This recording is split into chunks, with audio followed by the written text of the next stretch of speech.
hello et salut, c'est Version Française, votre magazine de la mode, de la déco, du design, de la culture, du chic, quoi, à la française. Et ceux qui en parlent le mieux, ce sont les étrangers, non? Natürlich.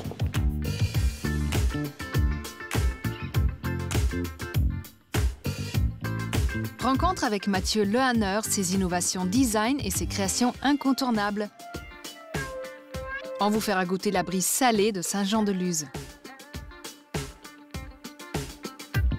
Coup de fraîcheur sur vos visages avec les éventails cultes du Veuleroy. La relève du jour, c'est bien fait qui réveille le monde du papier peint Made in France.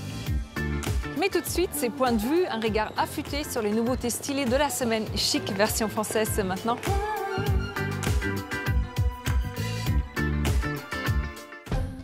On jette l'encre quai de l'Oise sur la péniche L'eau et les rêves, librairie axée autour d'une thématique maritime qui nous donne des envies de voyage. Engagée, la péniche propose également des ateliers pour se sensibiliser à la question de la préservation des océans. Un cadre convivial pour la seule librairie ayant hissé son pavillon au-dessus de Paris. La base sous-marine bordelaise porte avec elle les stigmates de la Seconde Guerre. Mais ça, c'était avant que la mairie s'en mêle pour tenter une expérience inédite, ramener à la vie le bunker oublié en le métamorphosant en une galerie atypique accueillant l'art contemporain français. Une belle manière d'orienter le regard des visiteurs vers ce qui importe, l'avenir. The M Molitor présente les instantanés d'une époque à ne pas oublier, celle de l'emblématique piscine. Série d'argentique immergée dans une foule de corps dénudés et de seins nus, le coffret de Gilles Rigollet est à partager, offrir, exposer pour les amateurs de photos et de piscine et bien sûr les nostalgiques du temps où on n'avait pas besoin de bonnet en plastique pour piquer sa tête. Kim Roselier, c'est cet artiste à la créativité démentielle qui révolutionne la pratique de l'aquarelle et nous donne des envies de razzia. Ses illustrations et portraits résolument contemporains croisent la poésie au graphisme pour un rendu charnel où les corps se connectent. En bref, des bouts d'histoire qui ressemblent à la nôtre, celle du voisin ou des autres.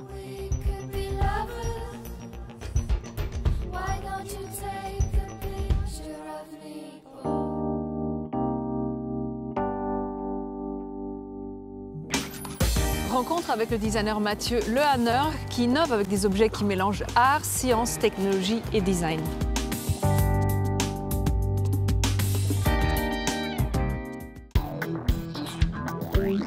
Mathieu Lehanner est un designer français.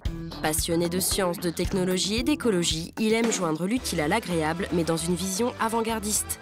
Il fut l'un des premiers à intégrer la technologie au design d'intérieur et il développe aujourd'hui des projets tout aussi différents les uns des autres. Des enceintes aux multiples facettes, humidificateurs d'air et mobilier urbain solaire. C'est un projet qu'on vient de livrer, qui est une commande en fait de la région Poitou-Charentes et qui est actuellement installé devant le ministère de l'écologie pour la COP21 et qui en fait est une recherche de nouveaux luminaires urbains et mobilier urbain qui utilise à la fois un bois qu'on va sculpter numériquement pour lui donner justement cette sorte de relief à la fois industriel, mais évidemment qui rappelle une sorte de tronc d'arbre à l'état naturel. Et puis un élément qui n'est pas ici sur la maquette, mais qui est une sorte de coupole comme ça qui va récupérer l'énergie solaire pour alimenter en direct la lumière. L'air, l'eau, le son et la lumière sont ses matériaux préférés. Proche de la nature, mais pas Robinson Crusoe non plus, Mathieu Lehanner, c'est un peu l'homme qui murmurait à l'oreille des pierres. Les pierres, il en est fou. C'est donc naturellement qu'il nous rencontre au musée de la minéralogie de l'école des mines. Je vais les ouvrir pour pour me servir comme ça. L'éternelle frustration des musées, c'est qu'on voudrait les toucher, quoi. C'est qu'on voudrait les caresser, on voudrait les ressentir, et qu'évidemment, je suis face à une vitre. Je ne sais pas d'ailleurs si j'ai le droit de toucher, mais je prends le droit. On comprend alors où il puise son inspiration.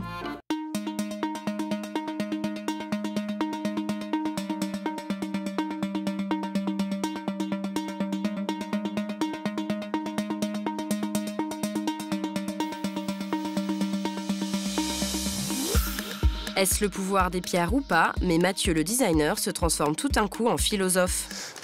Je suis pas sûr qu'un oiseau sache qu'il s'appelle un oiseau. Chasseur immobilier. Franchement, des musées avec une vue comme ça, j'en connais pas beaucoup. Dermatologue pour Pierre Bronzé. Bon, d'habitude, les musées ont toujours besoin de se protéger de la lumière. A priori, les pierres, elles, ça ne leur pose pas de problème. Et professeur d'histoire géo. On passe du Tarn, notre petit Tarn français, à la Pologne. On va faire un saut au Royaume-Uni. On passe en Bavière, en Chine. Une chose est sûre, les minéraux sont une leçon d'humilité pour le designer. Donc j'ai par exemple un gros quartz, comme ça, un gros cristal de roche, et qui est une matière assez fascinante parce que naturellement sculptée comme pourrait l'être une architecture, comme pourrait l'être une sculpture, c'est qu'on a d'un seul coup la nature capable de créer ces formes absolument géométriques, absolument plates, sans la main de l'homme. Alors, pour un designer ou pour un concepteur ou pour un architecte, c'est toujours une chose qui est un peu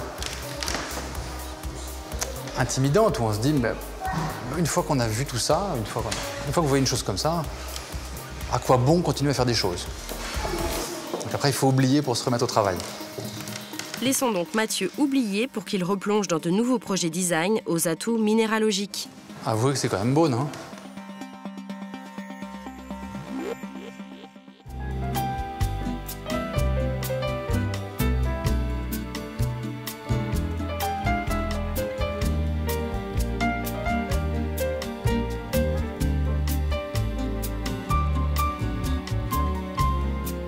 Bonjour Mathieu Lehanner. Bonjour. Vous êtes designer. Le design, c'est un terme très vaste. Votre définition du design, ça serait quoi? Personne, à ma connaissance, n'est jamais parvenu à donner une définition très intéressante ou stable de ce métier-là. Néanmoins, il y a un esprit éclairé, je ne sais même pas qui c'est, peut-être un designer, qui a dit un jour ne demandez pas à un designer de dessiner un pont, demandez-lui plutôt un moyen de traverser la rivière. C'est un côté comme ça un peu, presque un peu philosophique, un peu Confucius. Mais voilà, c'est une définition assez belle parce qu'elle montre que le design n'est pas qu'une question de forme, n'est pas qu'une question de beauté, mais que le designer est possiblement un fournisseur de solutions intelligentes et si possible belles. Votre définition du design, on l'a très bien vu, c'est un design qui va vers l'innovation, qui collabore avec la science, avec la technique, beaucoup. Pourquoi ? Pour une raison assez simple. Moi, quand j'étais étudiant en design, je me suis fait une réflexion en me disant mais je dois dessiner des objets, concevoir des choses pour des êtres humains. Donc il faut que je commence par comprendre ces êtres humains-là. Il ne faut pas que je les considère juste comme des groupes de consommateurs, des enfants, des adolescents, des adultes, des seniors, mais que j'essaie de savoir qui ils sont vraiment. Comment ils voient, comment ils entendent, comment ils pensent, comment ils croient, etc. etc. Et pour ça, j'ai commencé à me tourner vers la science, donc non pas devenir scientifique, ce qui est bien au-delà de mes compétences, mais en tout cas d'essayer de voir comment la science pouvait nourrir mon travail pour tout simplement que je comprenne mieux les personnes auxquelles je m'adresse. Alors si on constate que le design est là pour améliorer nos conditions de vie et nos vies, c'est quoi le confort et le luxe pour vous ? Le confort et le luxe, c'est une absolue nécessité. Nous sommes une espèce, l'espèce humaine, une espèce assez complexe, assez incohérente, où on doit parfois s'occuper de notre strict besoin et nécessité et constamment alterner avec la chose la plus futile.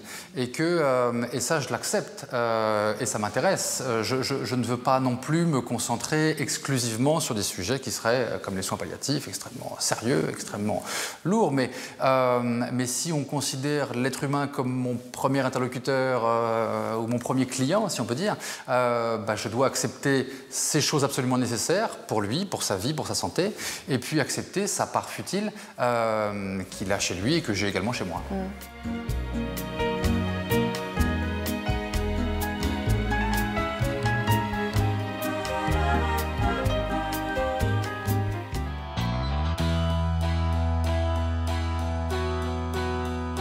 Basque et cosmopolite, Saint-Jean-de-Luz s'est construite entre terre et mer.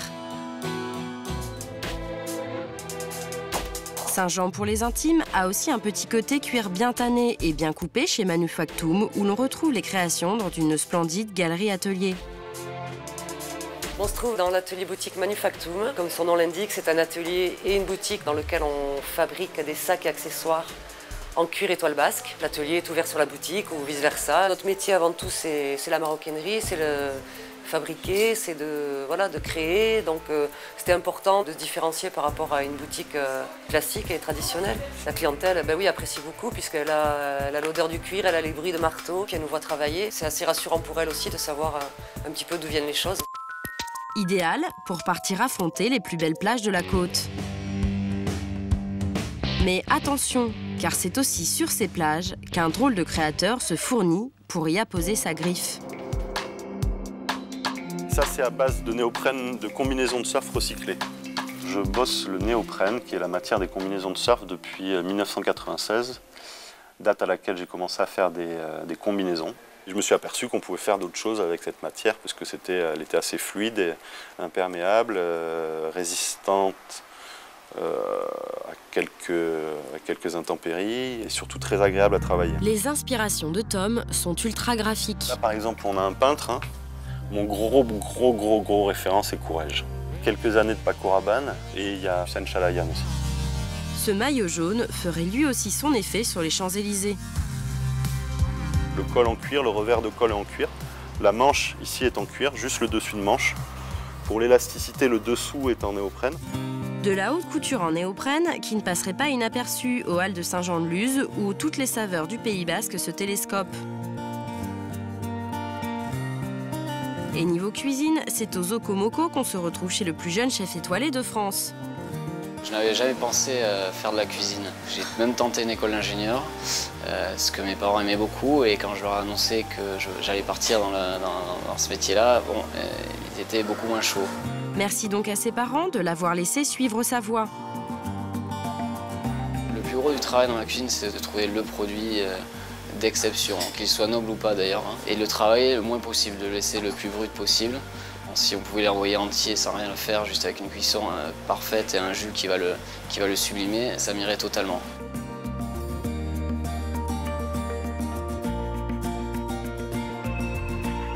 Ce dont on est content surtout, c'est de voir les clients repartir contents du restaurant. L'étoile, c'est une belle chose, mais une salle pleine avec des clients contents, c'en est une autre. Notre dernier coup de cœur nous emmène dans le branchissime port de Guétari, à 5 minutes en longeant la mer, pour y voir la galerie concept Providence, aux inspirations marines revendiquées.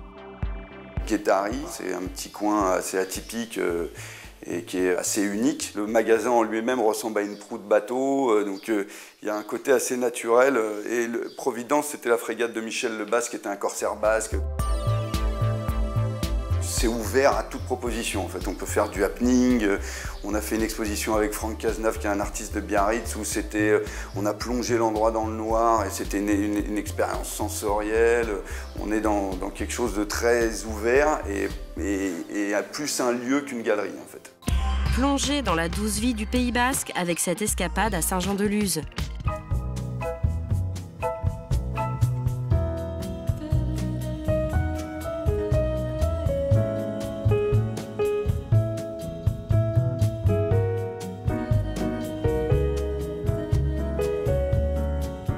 Mathieu, vous travaillez aussi beaucoup avec le professeur Edwards, Stanley Edwards de Harvard. Oui. Vous avez notamment un projet que je trouve très intéressant, d'apporter de l'eau en Afrique du Sud. Oui.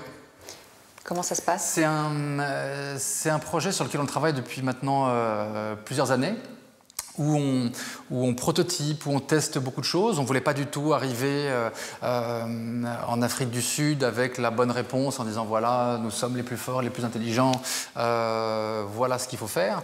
Mais en allant sur place, en essayant de comprendre, et nous avons là en test un système qui s'appelle Cellbag, et dont le principe en fait est comme une sorte de tuyau comme ça rétractable qui vous permet en fait de transporter de l'eau depuis 1 litre jusqu'à 15 litres. Et puis, ce qui est également important dans ce projet-là, c'est qu'un des gros problèmes, c'est comment on nettoie ces éléments pour transporter de l'eau. Aujourd'hui, c'est souvent des jerrycans, qui étaient de l'essence ou de l'huile, qui fonctionnent bien, qui sont très résistants, qui ne coûtent pas cher. Le problème, c'est qu'ils sont innettoyables.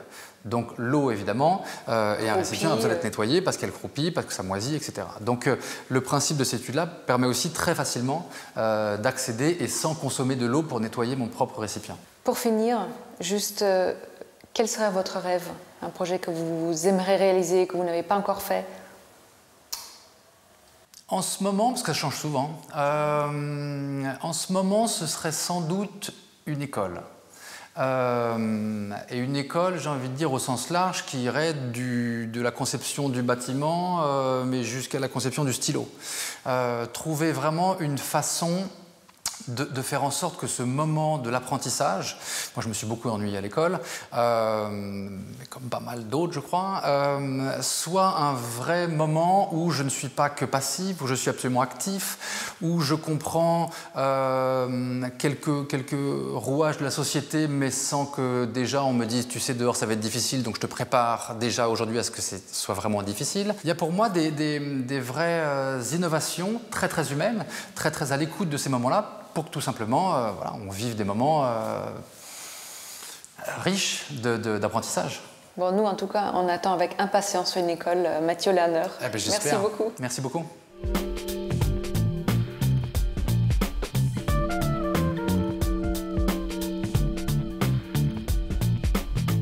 Retrouvez tout de suite notre rubrique phare sur un objet mythique, mode, design ou gourmand. C'est notre focus.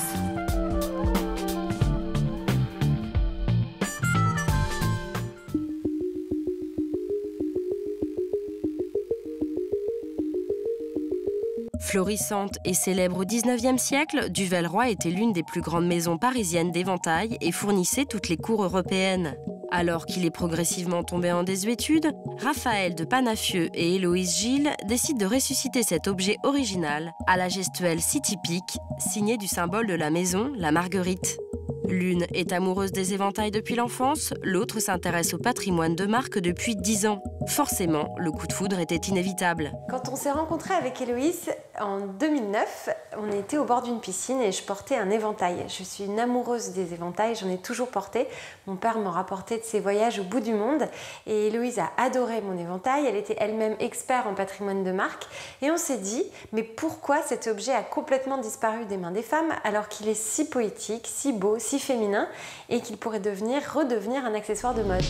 En 2010, les deux jeunes femmes, amoureuses des traditions et du savoir-faire français, s'associent à l'héritier de la maison Duvel-Roy pour faire revivre la marque à travers des créations contemporaines. Si la maison Duvel-Roy a perduré malgré un déclin du port de l'éventail après-guerre, c'est grâce à la passion de cet homme qui a conservé moule à plisser, éventail ancien, patron et projet de monture, avec la certitude d'en faire un jour quelque chose. Pour nous, Héloïse ressort la collection d'archives de la maison. Je voulais vous montrer une partie des archives de la maison Duvel-Roy. Celui-ci, c'est un éventail de forme ballon qui est quasiment entièrement rebrodé de paillettes. La monture est en acre blanche, incrustée de paillettes acier. Et on y retrouve cette forme de cœur un petit peu dans la monture qui est typique du Duvel-Roy. Il y a également tous les projets de feuilles publicitaires puisque la maison Duvel-Roy a toujours travaillé pour des grands noms du luxe, des grands hôtels, des maisons de parfum. Celui-ci, c'était un bon à tirer pour l'hôtel Ritz, dessiné par Privat Livemont en 1899. Et on voit vraiment le côté belle époque, art nouveau, qui a été stylistiquement parlant très important pour la maison Duvel-Roy. On trouve aussi des choses très amusantes, comme par exemple ces éventails animaliers, qui étaient dessinés par un artiste qui s'appelle Thomas, et dont les clientes raffolaient totalement. Et oui, la folie des filles pour les chatons ne date pas de YouTube. Et puis l'incontournable langage de l'éventail, qui était une manière de codifier, de dire à son mari ou ses amants comment signifier d'un seul geste « je vous aime, je vous hais, je ne suis pas disponible ce soir » en manipulant son éventail. Le cœur de la maison Duvel-Roy, c'est l'éventail haute couture. Mais pour faire évoluer l'objet et le démocratiser, Raphaël et Héloïse ont lancé une ligne prête à porter. On a pu faire des éventails sur mesure pour des princesses. En parallèle, c'était très important pour nous de remettre l'éventail entre les mains de toutes les femmes et que ça puisse devenir un accessoire de mode que les femmes d'aujourd'hui s'approprient. Donc la première collaboration qu'on a faite, c'était avec Jean-Charles de Castelbajac qui a adoré cet objet et qui s'est beaucoup amusé à imaginer un éventail pour la maison Duvel-Roy. C'était un éventail sur lequel il a écrit Air Conditioning et qui a été porté par Katy Perry, par Cara Delevingne et par beaucoup de fashion fashionistas du monde entier. Pour créer ces éventails, elles font appel aux artisans d'une dizaine de corps de métier, sculpteurs, graveurs, brodeurs ou plisseurs. Et comme nous l'explique Raphaël, pour le montage et le plissage des éventails, on n'a pas encore trouvé de machine qui puisse réaliser ces étapes. Pour nous, l'éventail, c'est un objet contemporain. C'est à la fois un accessoire de mode, c'est comme un bijou, ça termine un style, ça termine une tenue, ça termine un look. Oui, pourquoi pas? Et grâce au renouveau apporté par Raphaël et Héloïse, ces prestigieuses créations s'exportent dans le monde entier. Arabie Saoudite, Japon ou États-Unis. La maison d'éventail du Velleroy continue ainsi de faire perdurer son rêve, celui de remettre l'éventail aux mains de toutes les femmes.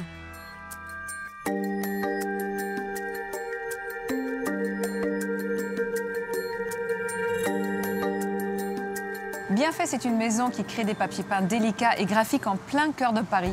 C'est notre relève qui réveille votre déco.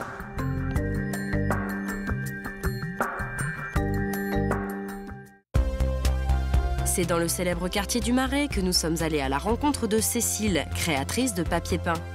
Oui, papier peint, vous avez bien entendu. Terminez les motifs ringards et sans saveur, bienvenue chez Bienfait. D'ailleurs, pourquoi Bienfait ?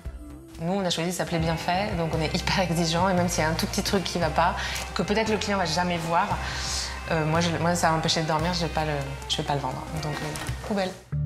Ok, on a compris. Ce qui prime chez Bienfait, c'est l'exigence. Mais concrètement, le papier peint aujourd'hui, ça ressemble à quoi?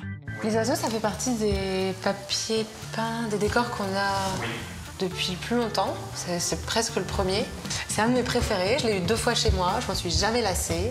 Parce qu'il a un côté classique et contemporain, il est doux parce que c'est un oiseau, c'est un martinet.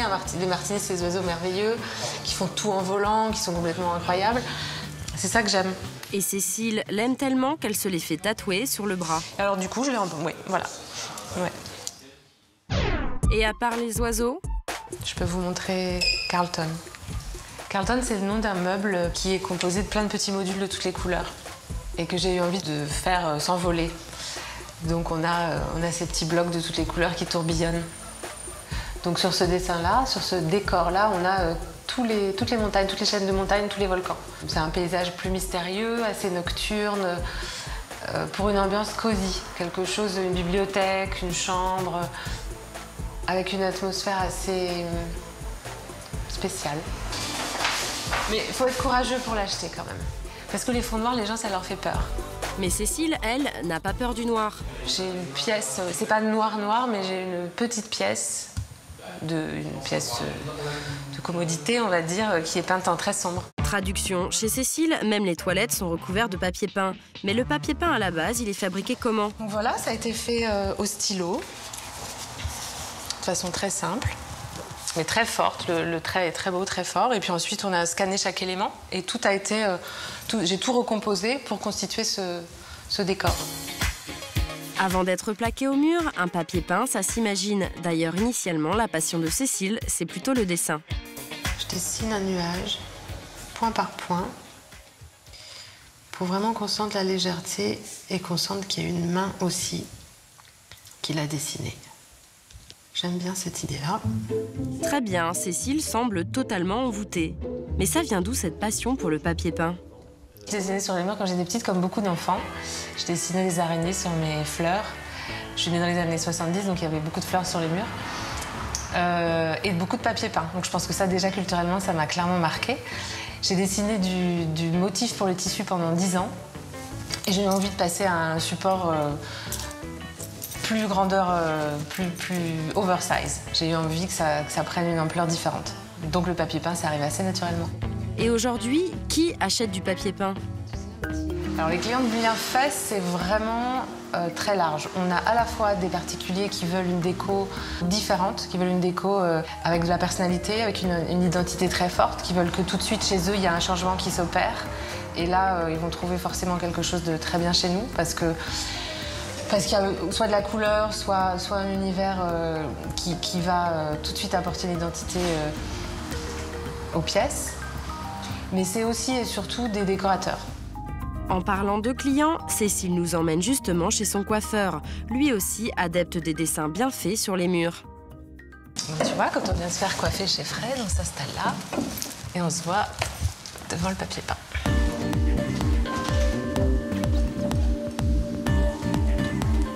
que c'est très réussi. Et le moins qu'on puisse dire, c'est que le bouche à oreille semble parfaitement fonctionner. J'ai pris plein de followers depuis que... depuis que c'est là. Bon bah voilà, pour nous c'est fini aujourd'hui, donc on laisse Cécile dans les mains de son coiffeur chéri. Bisous.